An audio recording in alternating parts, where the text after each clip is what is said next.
बेटा हम सुदामा चरित जो हमने पिछली बार पढ़ा था, पेज नंबर 67 तक हमने कंप्लीट किया था। उसके आगे पेज 68 से शुरू करवा रही हूँ। ध्यान से सुनिएगा, शब्दों के अर्थ भी साथ साथ में नोट करते जाइए। वह पुलकन वह उठ मिलन, वह आदर की बात, वह पटवन गोपाल की कछु न जानी जात। घर घर कर ओढ़त फिरे कनक दही के काज, कहा भयो जो अब भयो हरि को राज समाज। हो आवत नाही हु तो वाही पठ्यो ठेली, अब कहो समुझाई के बहुधन धरो सकेली। हमने पिछली बार पढ़ा था कि जब सुदामा जी कृष्ण जी के पास जाते हैं तो कृष्ण किस प्रकार से उनका स्वागत करते हैं, उनकी दशा को देखकर बहुत ज़्यादा परेशान हो जाते हैं और उनके पैरों को देखकर तो इतने परेशान होते हैं कि अपने आंसुओं से ही उनके पैरों को धो डालते हैं। यानी कि सुदामा को कृष्ण के यहाँ पर बहुत ही आदर सत्कार मिलता है। लेकिन जब सुदामा वहां से वापिस आते हैं, सुदामा किस लिए गए थे? सहायता के लिए। उन्हें लगता था कि मुझे कृष्ण को कहने की आवश्यकता नहीं है कि मेरी सहायता करें, कृष्ण मेरी दशा को देखकर समझ जाएंगे क्योंकि मेरे परम मित्र हैं। जब सुदामा वहां से वापिस आते हैं तो रास्ते में वो क्या सोच रहे हैं? वह पुलकन वह उठ मिलन। पुलकन मतलब खुश होना, पुलकन खुश होना कि जो कृष्ण है जब उन्होंने मुझे देखा था तो बहुत ही ज्यादा खुश हुए थे। वह उठ मिलन, वह उठ मिलन मतलब उठकर मुझसे मिलने आए थे, स्वयं मुझे लेने आए थे। वह आदर की बात, और मेरा इतना आदर सम्मान किया था। वह पठवन गोपाल की कछु न जानी जात। पठवन मतलब विदा करना, विदा करना। कहते हैं कि अब जब गोपाल ने, कृष्ण ने मुझे विदा किया है, जब मैं उसके घर से जा रहा हूं, कछु ना जानी जात, तो उसने मेरी जाति तक नहीं जानी। जात मतलब जाति, कास्ट। किस जाति के थे? ब्राह्मण। सुदामा ब्राह्मण जाति के थे ना। तो कृष्ण के घर से जब सुदामा वापस आते हैं, कृष्ण ने उन्हें कुछ भी नहीं दिया। जब हम किसी के घर जाते हैं तो गिफ्ट्स लेकर जाते हैं, है ना। और जब हम किसी के घर से वापस आते हैं, कभी कभी हमें वहां से भी कुछ तोहफे उपहार आदि मिलते हैं। तो सुदामा को लग रहा था कि कृष्ण उसे उपहार देंगे, तोहफे देंगे, उसकी सहायता करेंगे, लेकिन कृष्ण ने ऐसा कुछ भी नहीं किया, उन्हें कुछ भी नहीं दिया। तो सुदामा कहते हैं कि मुझे देखकर तो कृष्ण बहुत खुश हुए थे, मुझसे उठकर मिले भी थे, मेरा इतना आदर सम्मान भी किया, लेकिन जब मुझे विदा किया तो कछु ना जानी जात। एक मित्र होने के नाते चाहे मुझे कुछ ना देते, पर मैं ब्राह्मण हूँ, ब्राह्मण होने के नाते तो मुझे कुछ ना कुछ जरूर देना चाहिए था। घर घर कर ओढ़त फिरे। अब जो सुदामा है, हमारे मन में आपने सोचा होगा कभी ऐसा हो जाता है कि जब हमें किसी के प्रति कोई गुस्सा होता है, कोई गिला होता है, तो हमें कितनी पिछली बातें भी याद आनी शुरू हो जाती है ना। उसने ऐसा किया था, ऐसा भी किया था, अब देखो ऐसे बन गया है तो अब ऐसे कर रहा है ना। बहुत सारी पिछली बातें भी याद आती हैं। अब सुदामा को पिछली बातें, बचपन की बातें भी याद आ रही हैं। घर घर कर ओढ़त फिरे। ओढ़त फिरे मतलब, ओढ़त यहाँ पर ओढ़त वो ओढ़ना नहीं है, ओढ़त फिरे मतलब चोरी करना। कनक दही के काज, काज मतलब के लिए। अब उन्हें बचपन याद आ रहा है कि घर घर कर ओढ़त फिरे। बचपन में देखो, थोड़ा सा दही चुराने के लिए, थोड़ा सा मक्खन लेने के लिए हर घर में जाकर चोरी करता था। कहा भयो जो अब भयो हरि को राज समाज। कहा भयो जो अब भयो, भयो मतलब तो क्या हुआ, फिर क्या हुआ? हरि को राज समाज, हरि मतलब कृष्ण, राज समाज मतलब इतना बड़ा महल, इतना समाज में उसका नाम हो गया, इतना बड़ा उसका महल बन गया, तो क्या हुआ? बचपन में तो थोड़े से मक्खन के लिए घर घर जाकर चोरी करता था। हो आवत नाही हुतो वाही पठ्यो ठेली, हो आवत नाही हुतो। हो मतलब हो आवत मतलब आना, नाही नहीं, हुतो मतलब चाहता, हुतो चाहता। अब सुदामा कह रहे हैं कि मैं तो यहाँ पर आना ही नहीं चाहता था। हो आवत नाही हुतो, मैं तो यहाँ पर आना ही नहीं चाहता था। वाही पठ्यो ठेली, वाही मतलब उसी ने, उसी ने किसने? सुदामा की पत्नी ने, उसी ने। वाही पठ्यो ठेली, पठ्यो मतलब जबरदस्ती, ठेली भेजा, उसी ने मुझे यहाँ पर जबरदस्ती भेजा था, मेरी पत्नी ने मुझे जबरदस्ती यहाँ पर भेजा था, मैं तो यहाँ आना ही नहीं चाहता था। अब कहीं हो समुझाई के, कहीं हो मतलब कहूंगा, कहूंगा, समुझाई के समझाकर, अब मैं उसे अच्छे से समझाकर कहूंगा। बहु धन धरो सकेली, बहु धन, बहुत धन, धरो दिया है, सकेली, सकेली मतलब संभालो। उन्हें अपनी पत्नी पर भी गुस्सा है कि उसने मुझे यहाँ पर जबरदस्ती भेजा था, मैं तो यहाँ आना ही नहीं चाहता था। अब जब मैं वापस जाऊंगा तो अब मैं उसे कहूंगा कि ये लो, इतना धन उसने दिया है, संभले नहीं संभल रहा, अब तुम ही इसे संभालो। इतना समझ में आया बेटा? प्रगुण क्लियर हो गया बेटे?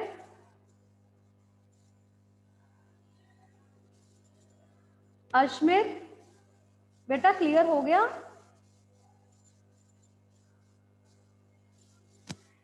Is it clear to everybody?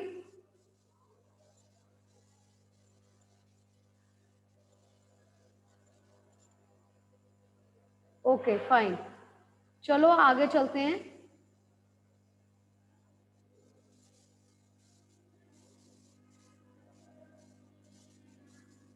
Next para is वैसोई राज समाज बने गज, बाज घने मन संभ्रम छायो, कैंधो परयो कहूँ मार्ग भूल के, फेरी के मैं अब द्वारका आयो।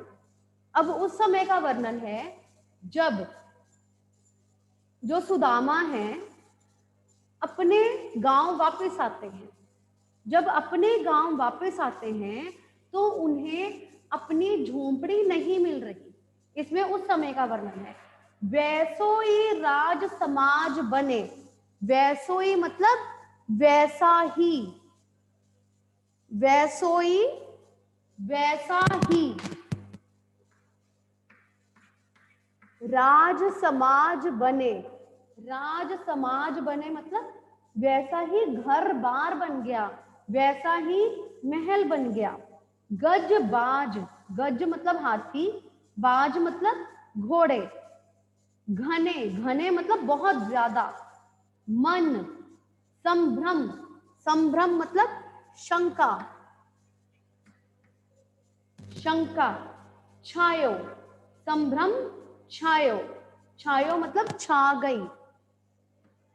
अब जब सुदामा अपने गांव वापस आते हैं, अपने गांव वापस आने पर उन्हें अपनी झोंपड़ी नहीं मिल रही और उन्हें वहां क्या दिखाई दे रहा है?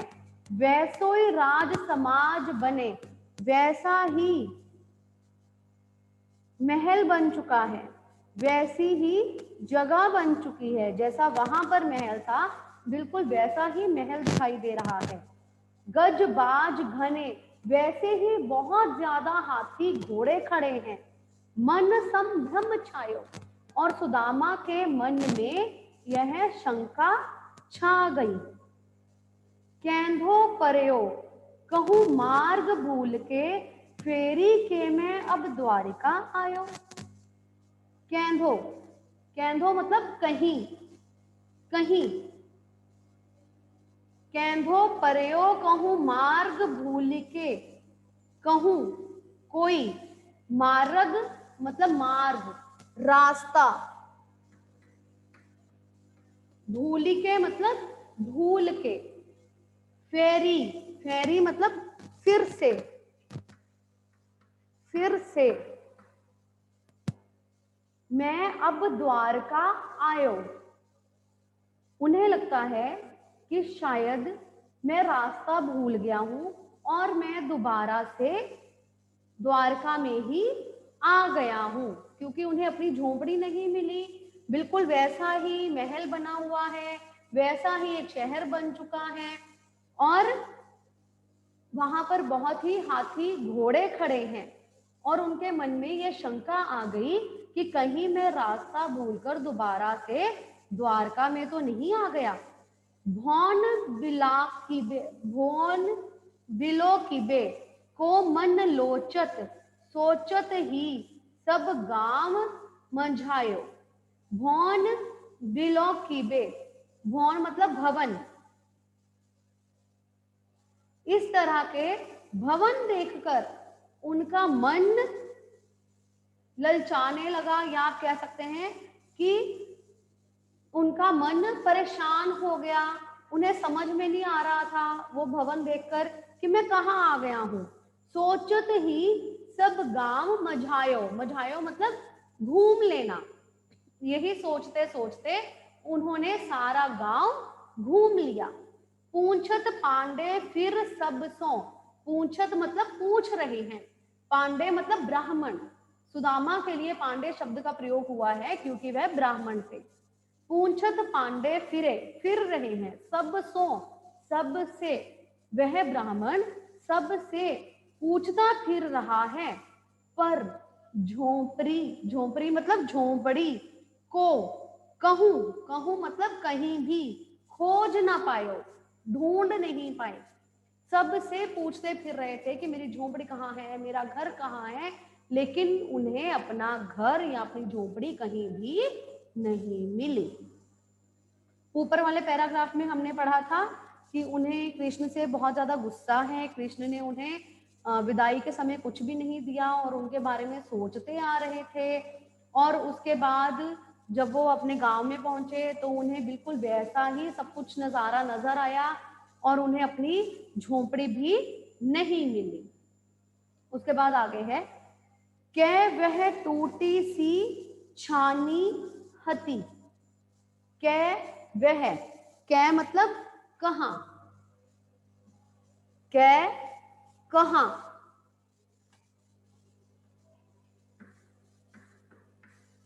कै कहां, वह टूटी सी, टूटी हुई, छानी हती, छानी मतलब छत, हती मतलब थी। कहां, पहले टूटी सी छत थी। कहां कंचन के अब धाम सुहावत, कहां मतलब कहां, कंचन सोना, सोना, और अब कहां सोने के सुंदर धाम, धाम मतलब महल,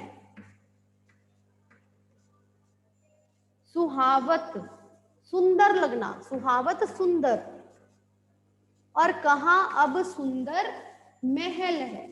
कहां पहले टूटी सी छत थी और कहां अब कंचन के धाम सुहावत, और कहां अब सुंदर सुंदर सोने के महल हैं। कै पग में पन ही न हती, कै मतलब कहां, पग मतलब पैर, पैर, कहां पैर में, पन ही न हती, पन ही मतलब जूते, कहां पांव में पहले या पैरों में पहले जूते नहीं थे। कहां ले गजराजहु ठाड़े महावत, कहां, कहां मतलब कहां, गजराजहु, गजराजहु मतलब गज मतलब हाथी, गजराजहु घोड़े की सवारी करवाने के लिए, हाथियों की सवारी करवाने के लिए, गज मतलब हाथी, गज हाथी, कहां अब हाथी की सवारी करवाने के लिए ठाड़े खड़े, ठाड़े मतलब खड़े, महावत महावत जो हाथियों को चलाने वाले होते हैं। कहाँ तो पहले पैरों में जूते तक नहीं थे और कहाँ अब हाथियों की सवारी करवाने के लिए महावत उनके द्वार के आगे खड़े हैं। भूमि कठोर पे, भूमि कठोर, कठोर मतलब सख्त, पे, पे मतलब पर, रात कटे, रात कटती थी, कटे मतलब कटती, कटती। कहाँ पहले कठोर भूमि पर रात कटती थी, कहाँ कोमल सेज पे नींद न आवत, और अब जब उन्हें कोमल बिस्तर मिल गया है, सेज मतलब बिस्तर, सेज बिस्तर।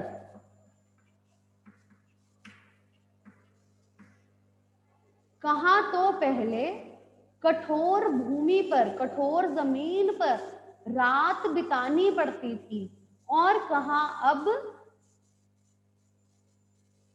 कोमल बिस्तर पर भी नींद नहीं आती है। कै जुर्तो नहीं कोदो समा, जुर्तो कै मतलब कहाँ, जुर्तो मतलब मिलना, मिलना। कोदो नहीं मतलब नहीं, कोदो मोटा, समा, समा मतलब अनाज, अनाज, मोटा अनाज। कहाँ तो पहले खाने के लिए मोटा अनाज भी नहीं मिलता था। कै जुर्तो नहीं कोदो समा, कहाँ तो पहले खाने के लिए मोटा अनाज भी नहीं मिलता था। प्रभु के प्रताप तैं दाख ना भावत, प्रभु के प्रताप, प्रताप मतलब कृपा, कृपा। प्रभु के प्रताप तैं, तैं मतलब से। अब जब प्रभु की इतनी कृपा हो गई है, प्रभु की कृपा से दाख ना भावत, दाख मतलब मेवे, ड्राई फ्रूट्स, ड्राई फ्रूट्स, मेवे, दाख। कहाँ तो पहले खाने के लिए मोटा अनाज भी नहीं मिलता था और कहाँ अब प्रभु की इतनी कृपा हो गई है कि मेवे भी अच्छे नहीं लगते। ना भावत, ना मतलब नहीं, भावत अच्छा लगना, अच्छा लगना। कहाँ तो पहले मोटा अनाज भी खाने को नहीं मिलता था और अब प्रभु की इतनी कृपा हो गई है कि मेवे भी अच्छे नहीं लगते हैं। इन पंक्तियों में कवि ने बताया है कि कृष्ण ने अपने मित्र सुदामा पर इतनी कृपा की, इतनी कृपा की कि उसे वैसा ही सारा राजमहल दे दिया, उसके लिए वैसे ही हाथी घोड़े वहां पर सब भेज दिए गए जैसे प्रभु के पास, खुद के पास थे, वैसा ही सब उन्होंने सुदामा को दिया। यहां तक कि सुदामा को गलती लग गई कि शायद वह द्वारका में वापस आ गया है। प्रभु की इतनी कृपा हुई कि पहले उसे कठोर भूमि पर सोना पड़ता था, अब उसे कोमल बिस्तर पर भी नींद नहीं आती है। कहाँ पहले पाँव में जूते भी नहीं होते थे और अब घोड़े हाथी की सवारी करवाने के लिए महावत उसके द्वार पर खड़े हैं। और कहाँ पहले मोटा अनाज भी नहीं मिलता था और अब उसे मेवे भी अच्छे नहीं लगते हैं। बेटा इतना समझ में आ गया सबको? सबको समझ में आया? किसी को कोई प्रॉब्लम? आप अपने हैंड्स रेज कर सकते हैं यहां तक, किसी को कोई अगर प्रॉब्लम है तो। Okay fine Panika. किसी को कोई प्रॉब्लम? नो? एक बार शुरू से सारा मैं दोबारा से वाइंड अप कर रही हूँ, ठीक है? ध्यान से सुनिए, कहीं किसी का मिस हो गया तो ध्यान से सुन लीजिए। एक बार फिर से पिछले पेज पे आ जाइए, शुरू से एक बार बता रही हूँ। शीस पगाना जंगा तन में प्रभु जाने को आही बसे के ही ग्रामा। पहले पैराग्राफ में उस समय का वर्णन है जब सुदामा कृष्ण जी से मिलने के लिए जाते हैं और जो द्वारपाल है वह उनका परिचय देता है कि एक ऐसा ब्राह्मण आया है जिसके सिर पर ना तो पगड़ी है, ना ही पैरों में जूते हैं, ना ही शरीर पर कोई धोती है, कुर्ता है, पता नहीं किस गांव से आया है।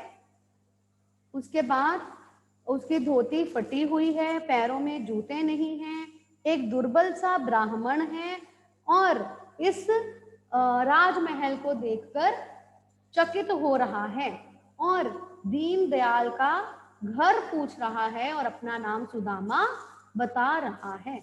नेक्स्ट पैराग्राफ में जब कृष्ण सुदामा से मिलते हैं, उसकी दशा देखते हैं, उस समय का वर्णन है कि उन्हें लगता है कि जो सुदामा है उसके पैरों में कांटों का जैसे जाल ही बन गया है और वह सुदामा से इस बात की शिकायत करते हैं कि इतना समय बीत गया, तुम मुझसे मिलने क्यों नहीं आए।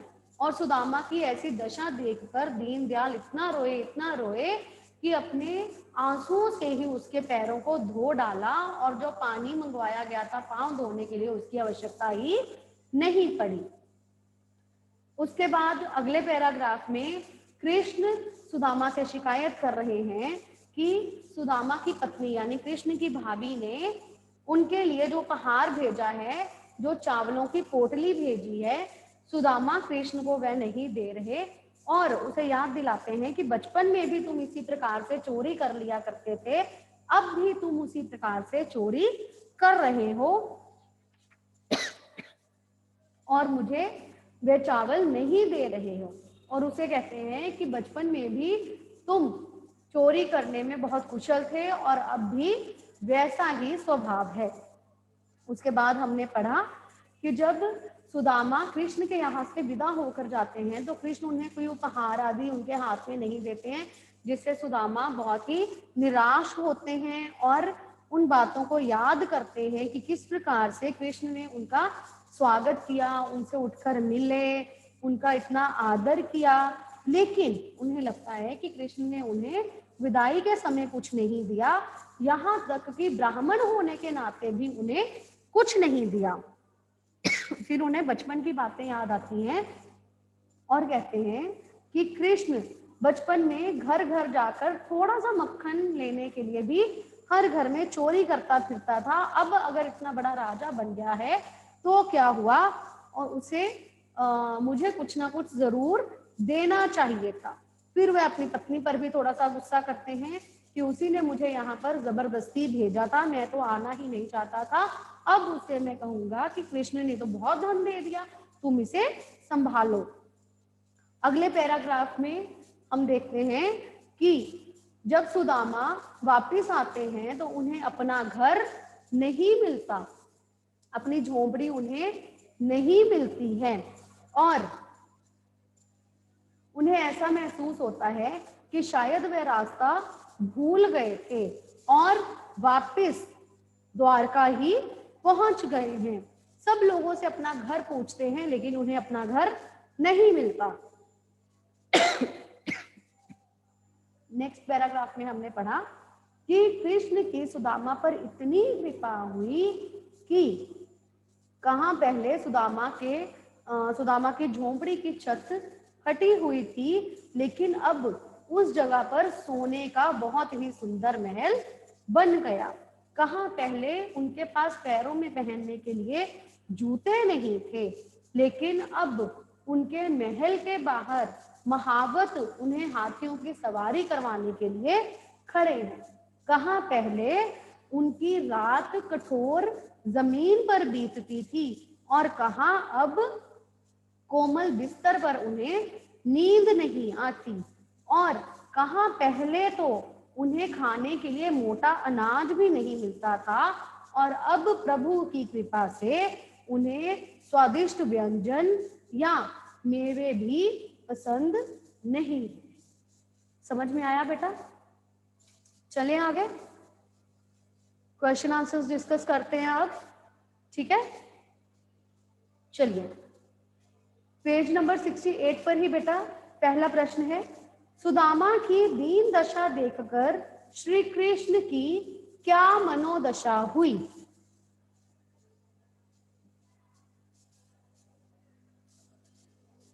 रेज योर हैंड्स जो इसका उत्तर दे सकता है। Raise your hand. सुदामा की दीन दशा देखकर श्री कृष्ण की क्या मनोदशा हुई? यस दिया।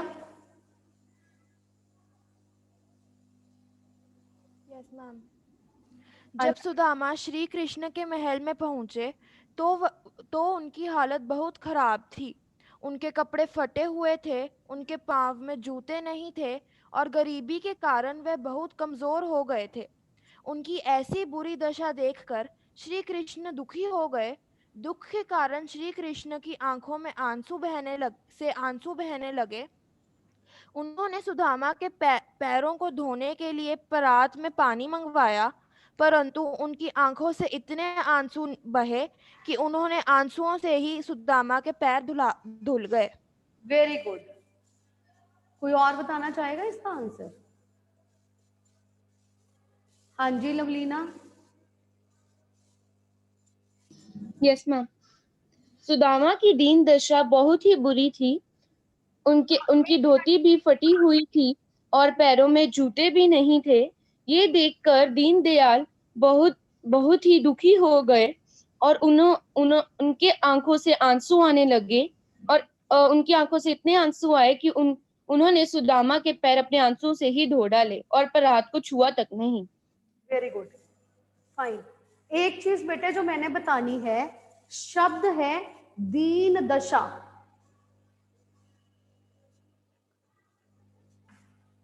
दीन दशा, दशा का मतलब है हालत और दीन का मतलब है बुरी।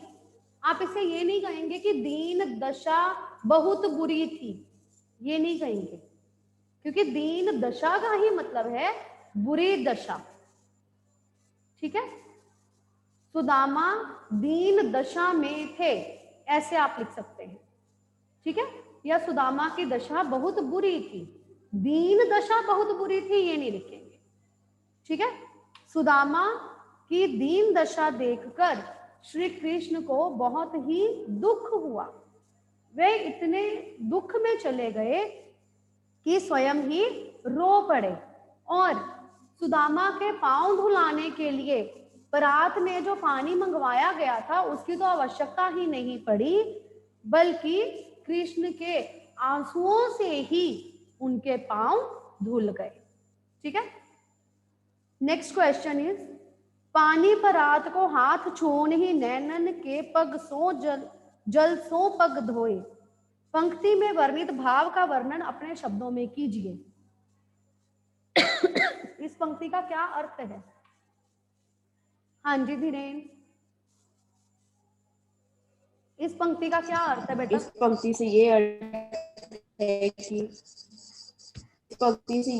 है कि सुदामा जी की दीन दशा देखकर कृष्ण जी को बहुत हुआ। वह इतने दुख में चले गए कि वह रोने ही लगे और उन परात में जो पानी मंगवाया गया था उसकी आवश्यकता ही नहीं पड़ी, उन्होंने अपने आंसू से ही उनके पैर धो डाले। Okay fine. एक जो मैंने बात बतानी है, इस पंक्ति से ये नहीं आएगा, इस पंक्ति का भाव है। ठीक है? इस पंक्ति का भाव है कि सुदामा के पांव धुलवाने के लिए परात में जो पानी मंगवाया गया था उसकी तो आवश्यकता ही नहीं पड़ी, श्री कृष्ण ने अपने आंसुओं से ही उनके पांव धो डाले। ठीक है? नेक्स्ट पेज नंबर 69 पर फोर्थ क्वेश्चन हम ले रहे हैं। द्वारका से खाली हाथ लौटते समय सुदामा मार्ग में क्या क्या सोचते जा रहे थे? वे कृष्ण के व्यवहार से क्यों खींच रहे थे? हाँ जी अर्चिता, वे क्या सोचते जा रहे थे?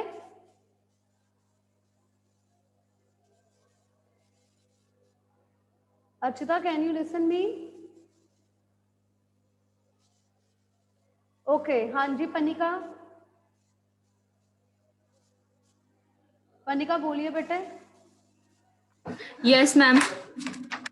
सुदामा खाली हाथ लौटते समय सुदामा अपने मार्ग में बहुत सारी बातें सोच रहे थे। जैसे कि वह यह सोच रहे थे कि कृष्ण उनसे मिलकर बहुत ही खुश हुए, उन्होंने उनका आदर सम्मान भी बहुत अच्छे से किया, मगर जब उनको विदा भी अच्छे से किया, मगर उन्होंने विदा करते समय यह नहीं सोचा कि वह एक ब्राह्मण है और उन्हें कुछ देना चाहिए। इसलिए वो उनका व्यवहार कृष्ण की ओर खिंचता ही जा रहा था और इसलिए उनको अपनी पत्नी पर भी बहुत ही गुस्सा आ रहा था। वह सोच रहे थे कि वो तो आने के लिए तैयार ही नहीं थे, बल्कि उनकी पत्नी ने ही उन्हें जबरदस्ती भेजा था। Okay fine. द्वारका से खाली हाथ लौटते समय सुदामा मार्ग में सोचते जा रहे थे कि कृष्ण ने उनका बहुत ही अच्छे से स्वागत किया, उन्हें बहुत ही आदर सत्कार दिया, मान सम्मान दिया, लेकिन वहां से जाते समय उन्हें खाली हाथ ही भेज दिया। और उन्हें बचपन का भी याद आ रहा था कि बचपन में किस प्रकार से कृष्ण थोड़े से मक्खन के लिए घर घर में जाकर चोरी करते थे, लेकिन अब अगर वह राजा बन गए हैं तो उन्होंने उनका मान सम्मान नहीं किया, इस प्रकार से उन्हें खाली हाथ लौटा दिया और उन्हें अपनी पत्नी पर भी गुस्सा आ रहा था। वे कृष्ण के व्यवहार से क्यों खींच रहे थे? इसका कारण केवल यही था कि कृष्ण ने उन्हें विदा करते समय कुछ भी नहीं दिया था। इस प्रश्न में बेटा किसी को कोई समस्या, किसी को कोई प्रॉब्लम बेटा इस क्वेश्चन में? नो?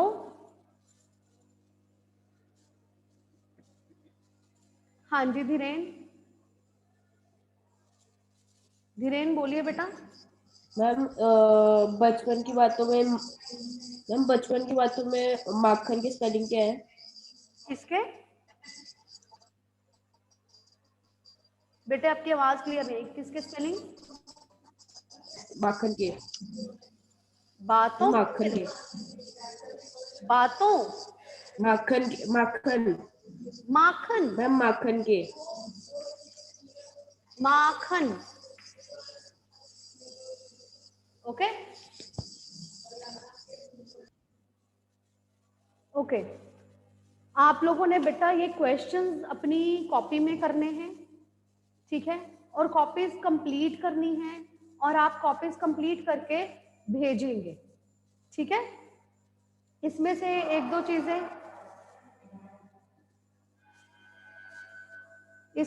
दो चीजें जो मैं और डिस्कस करना चाह रही थी वो ये है कि आपने अनुप्रास अलंकार की उदाहरण भी इसमें से चुनकर अपनी कॉपी में लिखनी है और भेजनी है, ठीक है।